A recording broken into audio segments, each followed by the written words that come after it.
दोस्तों, महाभारत कथा से आप लोग भली भांति परिचित होंगे ही। महाभारत युद्ध क्यों और कैसे और किन योद्धाओं में लड़ा गया था, यह तो आपको पता ही होगा। और भगवान श्री कृष्ण ने किसका साथ दिया था, यह भी आपको पता ही होगा। लेकिन इसमें कई ऐसे योद्धाओं से जुड़े कई रोचक तथ्य और रहस्य भी है जिन्हें आपको जानना चाहिए। ऐसे ही एक और पौराणिक कथा अभिमन्यु से जुड़ी है। तो आज के इस वीडियो में हम अभिमन्यु के बारे में विस्तार से जानेंगे। अर्जुन और सुभद्रा के पुत्र अभिमन्यु को तो आप जानते ही होंगे, लेकिन बहुत से लोगों के मन में यह प्रश्न अवश्य होता होगा कि आखिर सर्वशक्तिमान श्री कृष्ण ने अपनी ही बहन सुभद्रा के पुत्र अभिमन्यु को क्यों नहीं बचाया था, जबकि अर्जुन और पांचों पांडवों के युद्ध के अंत तक उनके रक्षा कवच बने रहे थे, तो अभिमन्यु को क्यों मर जाने दिया। अगर चाहते तो लीलाधारी भगवान श्री कृष्ण अपने सुदर्शन चक्र भेज अभिमन्यु को चक्रव्यूह से बाहर ले आते और अभिमन्यु का वध नहीं हो पाता, परंतु श्री कृष्ण ने ऐसा नहीं किया। कहा जाता है कि जब भी धरती पर धर्म और सत्य की हानि होने लगे तो भगवान को नियति के अनुसार धरती से अधर्मियों और अत्याचारों का नाश करना होता है, और इस उद्देश्य हेतु भगवान स्वयं धरती पर जन्म लेते हैं और उनके इस उद्देश्य में सहायता हेतु विभिन्न देवी देवताओं को अपने पुत्र को भेज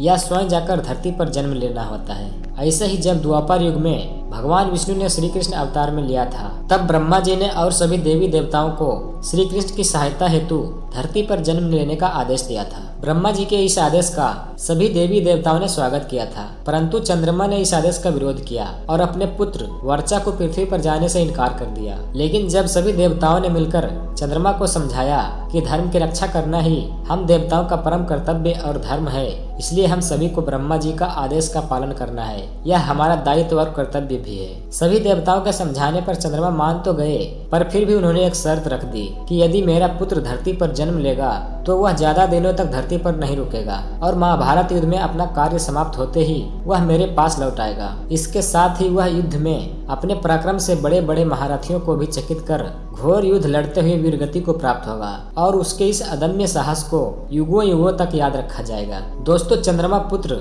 वर्चा ही अभिमन्यु थे, जिसने धरती पर ब्रह्मा के आदेश का पालन कर श्री कृष्ण की सहायता के लिए जन्म लिया था। चंद्रमा के शर्त के अनुसार ही श्री कृष्ण ने अभिमन्यु की नियति में दखल नहीं दिया और अभिमन्यु महाभारत युद्ध में वीरगति को प्राप्त हो गया और अपने पिता चंद्रमा के पास चले गए।